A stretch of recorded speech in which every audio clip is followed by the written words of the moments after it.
পঞ্চম দফা ভোটের দিনেই তুমুল দুর্যোগ। 20 মে থেকে জেলায় জেলায় ঝড় বৃষ্টির পূর্বাভাস ছিল।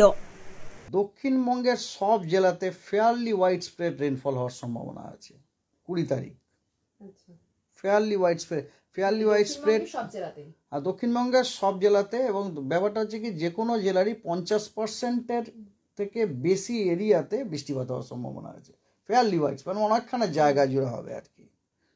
আর নর্থ বেঙ্গলের উত্তরের যে 5টি জেলা আছে, দার্জিলিং, কালিম্পং, জলপাইগুড়ি, আলিপুরদুয়ার, কোচবিহার, সেখানে wide spread to fairly wide spread rainfall হওয়ার সম্ভাবনা আছে। এবং বাকি সব জেলাগুলিতে ওয়াইড স্প্রেড হচ্ছে জলপাইগুড়ি এবং আলিপুরদুয়ার, মানে ওইগুলিতে আপনার 75%-রও বেশি এরিয়া জুড়ে বৃষ্টিপাতের সম্ভাবনা আছে। আর বাকি জেলা মানে 3টেই পড়ছে, মালদা এবং 2টি দিনাজপুর, ওগুলিতে স্ক্যাটার্ড রেনফল হওয়ার সম্ভাবনা আছে। সোমবার সকাল থেকেই বঙ্গের অধিকাংশ জেলাতেই আকাশ ছিল আংশিক মেঘলা।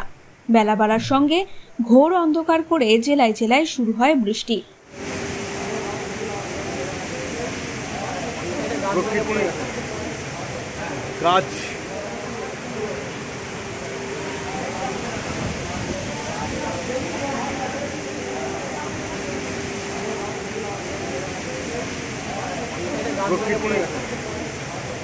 গাছ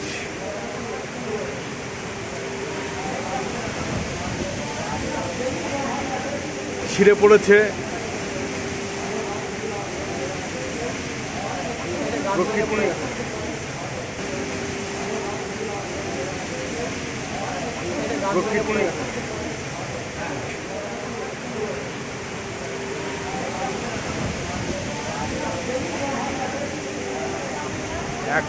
হঠাৎ করে ঝড় শুরু হয় বনগাঁয়।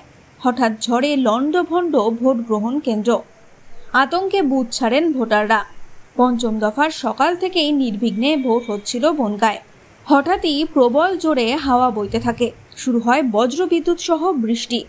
মুহূর্তের মধ্যে ভেঙে পড়ে বাগদার মধ্যমপুর ভোট কেন্দ্রের আশেপাশের অস্থায়ী ছাউনি ও রাজনৈতিক দলের অস্থায়ী ক্যাম্পগুলি।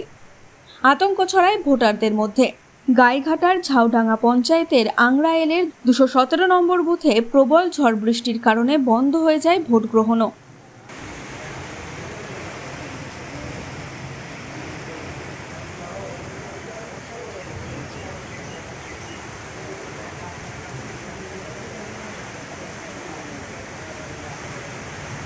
এই সময় ডিজিটাল।